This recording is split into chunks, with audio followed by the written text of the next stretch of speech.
take this sentence and pause just before the next token. You already have a fairly strong guess for what belongs here. But imagine that this model gives most of its probability to Lyon. London comes next. And the token that actually occurs, Paris, receives only 15.6%. This is what wrong means during pre-training. Not merely that its top guess missed, but that it assigned the wrong shape to a whole distribution of possibilities. The training data supplies one answer, Paris. The model may contain billions of adjustable numbers. So what instruction does this one token give to all of them? Which should move in which direction? And by how much? In a moment, we will make one exact correction. Paris will rise to 25.4%, and a number measuring the error will fall. But first, notice that this sentence contains more than one lesson. The text is first broken into tokens, pieces that might be words, parts of words, punctuation, or even spaces attached to what follows.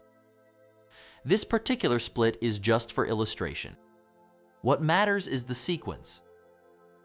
With only "the" visible, the target is capital. With one more token visible, the target becomes off. Shift this setup along the sentence, and 7 tokens produce 6 prediction problems. During ordinary pre-training, the earlier tokens are the ones that truly occurred. The model does not have to sample a guess and feed its mistake back in before receiving this signal. There is one essential rule. Each position may use only the tokens before it. Future tiles sit behind a causal mask. Otherwise, the model could simply look at the answer it was meant to predict. And because all the true earlier tokens are already present, every allowed position can be scored in the same forward pass. Training is parallel across positions. Generation is different. A newly generated token must exist before the next one can be predicted. Just before the model reports probabilities, it produces raw scores called Logits. They need not be positive, and they need not add to anything meaningful. A larger score simply means a stronger preference. Exponentiating makes each score positive. Dividing by their shared total makes the results add to 1. This softmax operation also makes the candidates compete. Increasing one score changes its share of the same total. The loss asks how surprised the model was by the token that actually appeared. Take the negative logarithm of its probability. A correct token assigned tiny probability is punished sharply. A token already near certainty has much less room to improve. Here is the remarkably compact result. For every candidate, the derivative is its predicted probability minus 1 only for the observed target. So Paris receives negative 0.844. Lyon receives positive 0.518. The other two receive smaller positive values. These are not vague judgments. They are precise slopes, which way the loss changes as each score moves. Gradient descent moves opposite the slope. This is the sign flip that makes the picture click. Subtract a negative number for Paris and its logit rises. Subtract positive numbers for the competitors, and theirs fall. For a deliberately oversized toy step of 1/2, these are the new scores. Recompute the probabilities, and Paris rises from 15.6 to 25.4%. The loss falls from 1.859 to 1.371. That is one complete local correction. But there is a cheat hiding in this picture. A real model does not contain a Paris knob. Those logits are outputs of one shared function. The context passes through learned embeddings, attention and feed-forward transformations, residual paths, and normalization before any candidate score appears. Backpropagation applies the chain rule to carry the output correction through every operation that contributed to it. Each parameter receives a slope proportional to how changing that parameter would have changed these logits. The same parameter can influence geography in one context, grammar in another, and code somewhere else. A change that helps this sentence may slightly hurt a different one. There is no requirement that one fact occupy one weight, one neuron, or one address. The careful statement is simply that the shared parameters moved so Paris became more probable in relevant contexts. How a particular fact is represented inside that web is a separate interpretability question. And before this one arrow can move the web, many more arrive. Paris is not trained in isolation. Another token argues for a closing brace.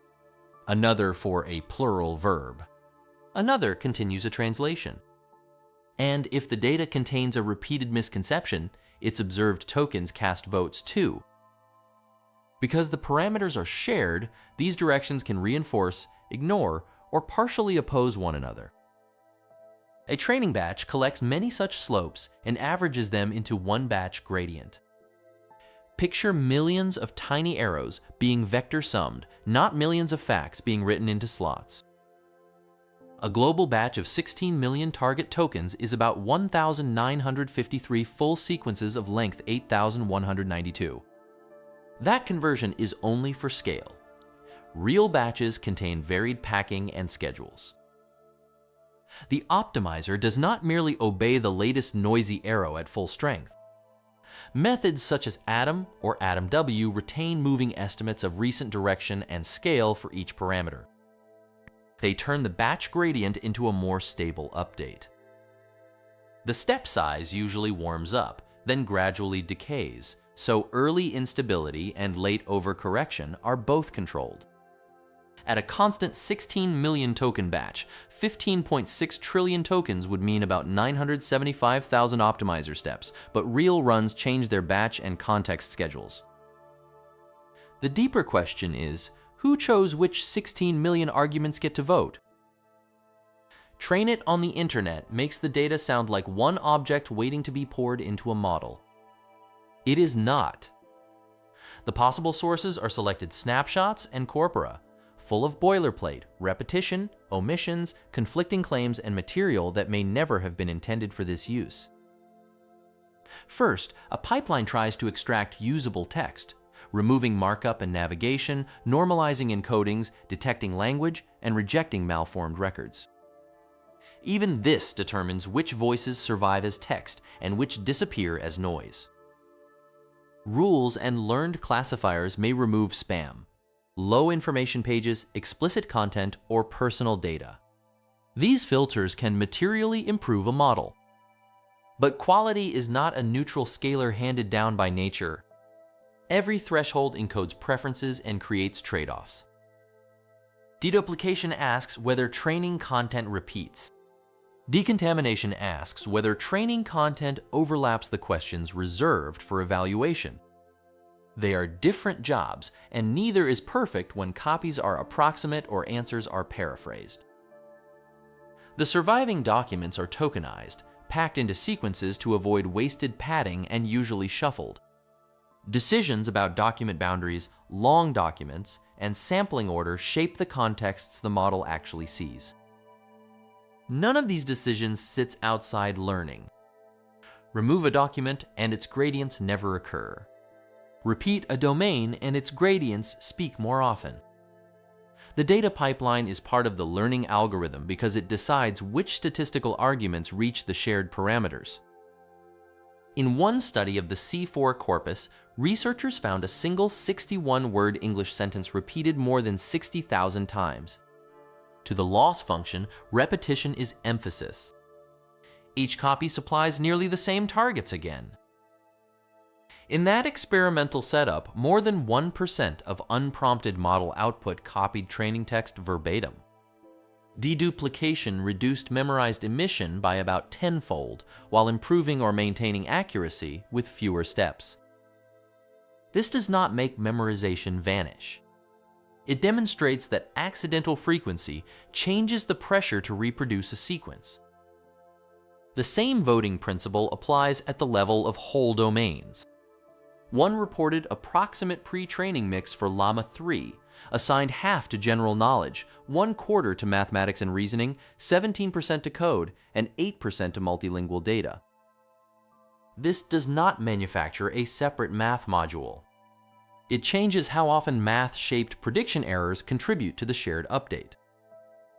In the Dormy experiments, mixture weights inferred with a 280 million parameter proxy improved an 8 billion parameter model's average few-shot accuracy by 6.5 percentage points over the tested default mixture and reached baseline accuracy in 2.6 times fewer steps.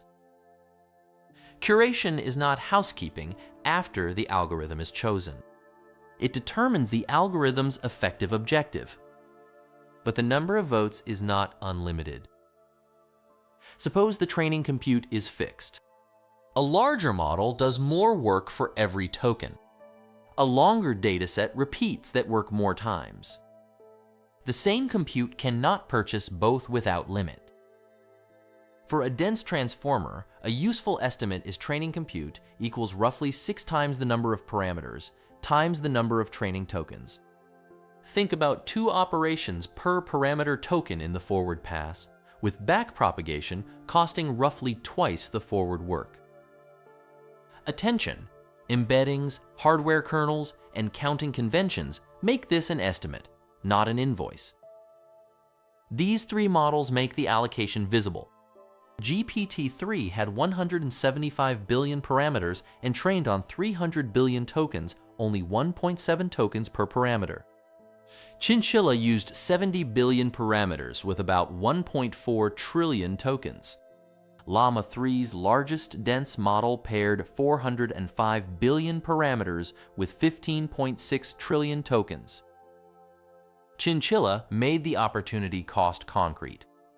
With about the same training compute as the 280 billion parameter Gopher, it used 1/4 as many parameters and roughly 4 times more data, then outperformed the larger model across many reported evaluations. The lesson is not that small models always win. It is that undertraining a large model can waste the capacity you paid for.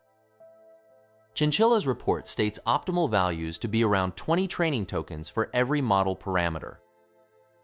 The number 20 is often repeated as though it were a constant of nature. It is not. It summarizes one influential compute-optimal regime. Data quality, architecture, repeated data, and the intended use can all shift the best allocation. Deployment adds another asymmetry. Pre-training is paid once. Inference is paid every time the model is used.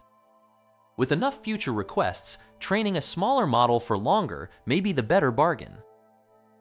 So how does anyone choose a recipe for a run too expensive to repeat casually? Rather than discover every mistake at frontier scale, teams train many smaller models.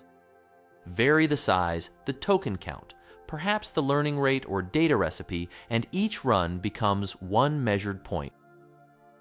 Across controlled model families, loss often follows surprisingly smooth scaling relationships with model size, data, and compute. Fitting those relationships turns smaller runs into a forecasting instrument. But the planned model may lie far beyond what was measured. As the curve extends, uncertainty should widen. The forecast inherits assumptions about the architecture, optimizer, tokenizer, data, and even how loss was measured. The apparent paradox resolves like this. Cheap experiments help design the expensive one, not by removing uncertainty, but by making it measurable. Imagine the probability of the correct choice rising smoothly as models scale, 20, 24, 28, 33, then 39%. One competitor stays at 30%. Internally, the preference is improving at every stage. But an exact choice grader records only whether the correct option is largest. It says 0, 0, 0, and then suddenly 1. Nothing in the underlying probabilities had to jump. The discontinuity came from the ruler. This does not mean every apparent emergent ability is an illusion. A capability can become practically useful only after crossing a threshold. But the sharpness we observe may belong partly to the metric rather than to a phase transition inside the network. Suppose the forecast says to build the 405 billion parameter model. Before it can learn from even one token, those parameters have to exist somewhere physically. Store each of 405 billion parameters in 2-byte BF16 form, and the weights alone occupy about 810 gigabytes. Training needs much more than the weights. A simple mixed precision Adam accounting adds gradients, a higher precision master copy, and 2 moving moment estimates. Roughly 16 bytes per parameter gives 6.48 terabytes. This is an explanatory estimate. Real precision and storage layouts vary.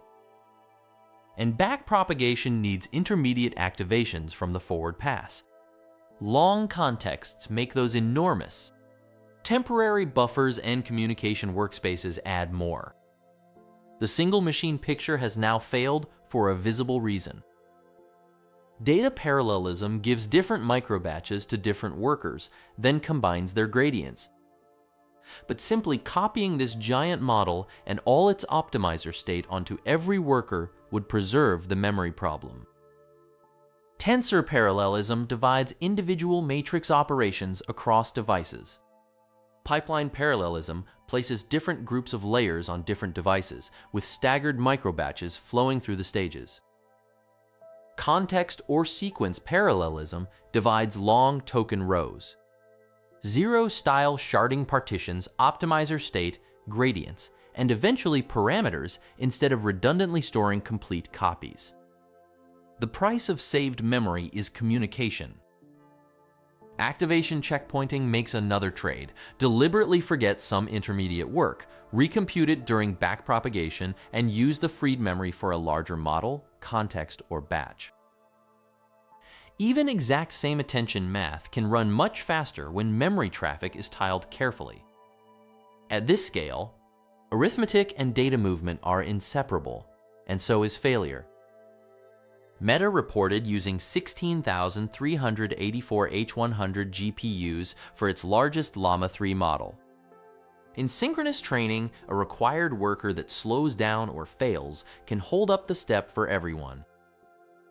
During one reported 54-day period, that run experienced 466 job interruptions, 419 of them unexpected.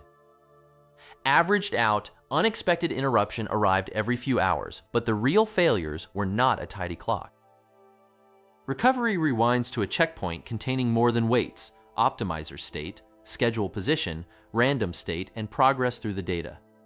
Save too often and storage traffic steals training time. Save too rarely, and a failure erases more work. Monitoring asks several different questions. Training loss tracks fit to recent batches. Validation loss tests held out prediction. Numerical indicators catch unstable steps or hardware corruption. Targeted evaluations probe knowledge, code, mathematics, bias, or memorization. These meters can disagree. No single number is an intelligence gauge. So after loss has fallen for months, what has prediction actually purchased? Predict the next token sounds narrow only when the text is easy. Agreement may depend on a subject several words back. Code may depend on an opening bracket many lines back. A pronoun needs an entity. A mathematical continuation needs a pattern. Examples in the prompt may establish a temporary rule. The objective never labels grammar, entity, algorithm, or task. But internal structure that helps across many predictions earns its place by reducing loss repeatedly.